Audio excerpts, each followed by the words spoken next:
Hey there, grade 6. This is Miss Green. Today we're going to be talking about biodiversity, which is our next topic in science. So it's actually pretty important, and it's a really important concept that applies to so many different things in the world.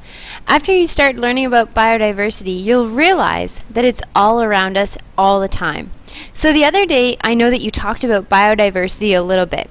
So take a second, remind yourself, what is biodiversity? What did you think it meant? Okay, so before we get started, I want to take a second and break down the word biodiversity. You should notice that biodiversity actually is made up of two words. You should see that there is a root word and a prefix, which is like a little word that's attached to the main word. Can you identify what the root word and the prefix are? If you noticed that there are two words in biodiversity, and it's actually made up of, the word bio, I'm going to highlight that, and the word diversity. So let's take a second and break apart these two words and figure out what they mean. So the word bio equals life. Whenever you see the prefix bio, we're talking about life, and it's any type of life. When you see the word diversity, it means lots of or many. So put together those two words and we've got biodiversity, which means lots of different life. So it's pretty easy to understand, but it actually includes lots of different complex things. Take a second. Have you ever heard of the root word or the prefix bio before? Where have you seen bio in a word? Two easy ones that might jump to mind are the word biologist and biography. This follows the same principle we just talked about. Bio equals life, and ologist means person that studies something. So biologist is somebody who studies life. Biography means life and then written work. So somebody who writes about life. Pretty easy, right? So what I want you to do is when I'm finished, I want you to go to this YouTube video. I want you to watch the video. You don't need to watch all of it. It's kind of long. It's around 10 minutes. So just maybe watch the first 5 to 8 minutes. Take note of the different things that are in the video. I want you to notice the animals, the plants, and the environment. Pause this video and go to that YouTube video now. Okay, so we're back. What did you notice about the video? Think about the differences in the animals and the environments that you saw. You should have noticed that everything was really different. We've got animals with 2 legs, 4 legs, fly, they swim, they're on the ground. Some live in the Arctic, some are in the desert, forests, jungles. Some have big ears, small ears, tails, no tails. You should have noticed that there's so much diversity in the animals. And that's not even looking at the plants and the environment around it. When we talk about biodiversity, we're studying all these differences. So I want you to start paying attention to the environment around you and noticing these differences. Okay, I have a question for you. What is a living thing? What makes up a living thing? I want you to take a second, write down your prediction in your notebook right now. Go.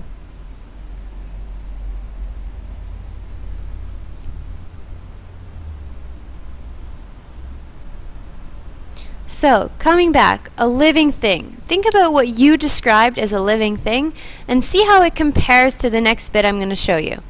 So, all living things on Earth. We can classify everything on this planet as either being living or non-living. What might be an example of a non-living thing? If you thought of things like pencils, erasers, a telephone, a computer, a piece of paper, those are all non-living things because they don't meet these 6 requirements. All living things are the other side of the things that make up all the things on Earth. We call living things organisms. All organisms meet these 6 requirements. What I'd like you to do is your notebook should already be out. I want you to title and date it, biodiversity, and I want you to write down the 6 characteristics of living things. you can pause this video to make sure that you've got and everyone's got it written down. So, first of all, growth. All living things are capable of growing. Just like you grow from when you're a baby to you're an adult, you're growing. All living things do this. Movement. All living things are capable of movement. It might be really tiny, but all living things can move nonetheless. Respiration. What does respiration mean? Respiration means being able to breathe. And certain animals do this in different ways, but they're still breathing. Whether it's on land or underwater, they're still capable of respiration. Next, we have complex chemical reactions. Think about when you eat something and then you feel sick after. That's because your body is capable of complex chemical reactions. Things are going on inside you due to the chemicals. All living things have this capability. There's things that happen in them naturally with chemical processes. Next, we have reproduction. All living things are capable of having babies, and we call this reproducing. The last characteristic that makes up living things is cells. All living things are made up of cells. Some living things have millions and billions of cells, and other living things have only one cell. We call those things single-celled organisms. We're going to talk a little bit more about these differences later. What you need to know is that these are the characteristics of living things, and all living things do this. And they do all 6 of these things in very different ways, and that's what gives us biodiversity. Okay. Moving up next, we have a challenge. What I'd like you to do is you're going to be working with your groups to complete this challenge. I'm going to move that down so it's all together. So, I want you and your group, you've got 4 minutes. Your teacher's going to time you.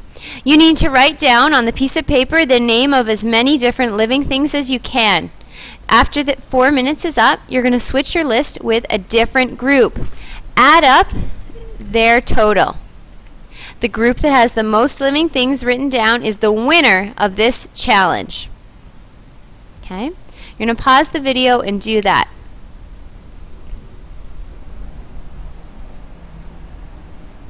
Alright, so you just completed your living things challenge. Congratulations to the group with the most living things. Next, what I want you to do is look at the list of organisms in front of you.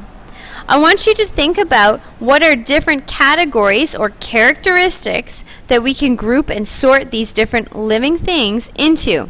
Now you'll need to look up the word of characteristic to do this. Can you please write down the definition of characteristic into your notebook? You need to think about what are the different characteristics that you're going to sort. Pause this video and get to work.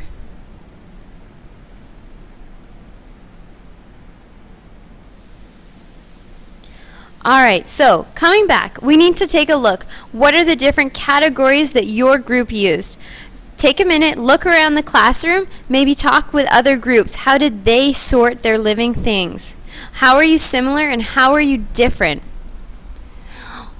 Most people, I'm assuming, came up with lists of things like plants, animals, mammals, reptiles, birds, fish. These things should start sounding familiar to you.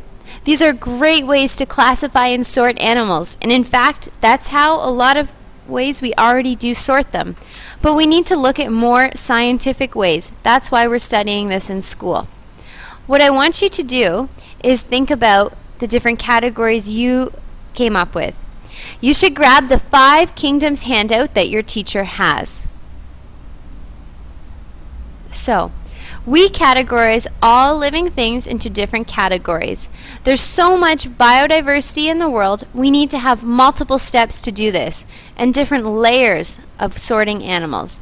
How we do this, the first thing we do, we recognize if something is a living thing, and then from there we can group it into one of the 5 kingdoms. Take a look at the sheet there that you have. The first kingdom is the Monera kingdom. The Monera kingdom is made up of bacteria. Just like the bacteria that may make you sick, they all belong to the Monera kingdom. The next kingdom that we have is the protist kingdom.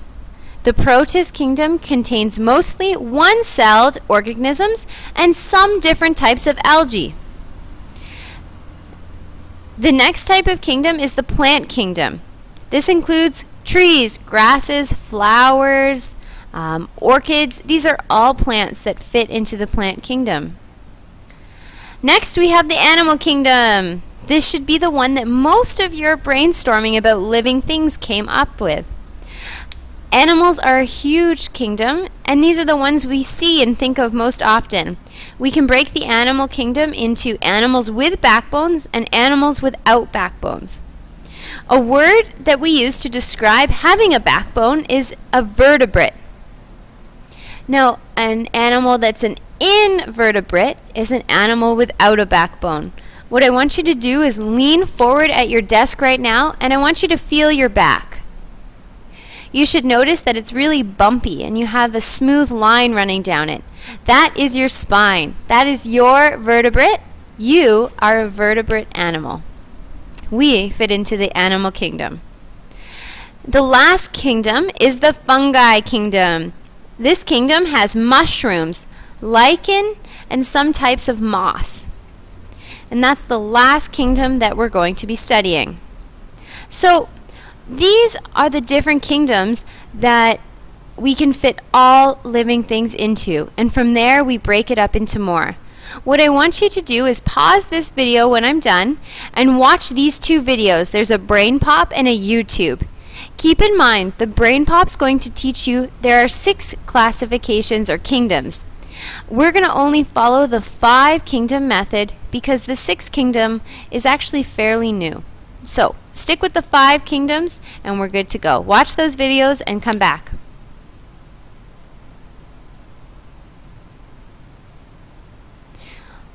Okay, so you should have just watched those 2 videos. They might have answered a few questions and also made you a little bit more confused at the same time. I'm going to go over one last thing with you. Hopefully this makes sense. So, we know that we classify animals. Once we figured out if something is a living thing, we're up here. Next, we classify it into the kingdom that the animal fits into. After kingdom, there's the next group that we use. This is called a phylum. After phylum, we group different living things according to a class.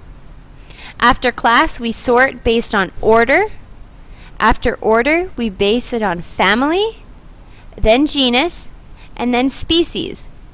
These are all really big scientific names. You just need to know the order in which they go. Kingdom, phylum, class, order, family, genus, and species. You might want to take a second, pause this video, and write down this pyramid in your notebook. So, if you're still confused, let's look at a specific example. Let's look at us, humans. We are animals. The kingdom that we fit into is the animal kingdom. Our phylum is the chordates kingdom. Remember I told you about vertebrates, animals with a backbone? The phylum for animals with a backbone is the chordates.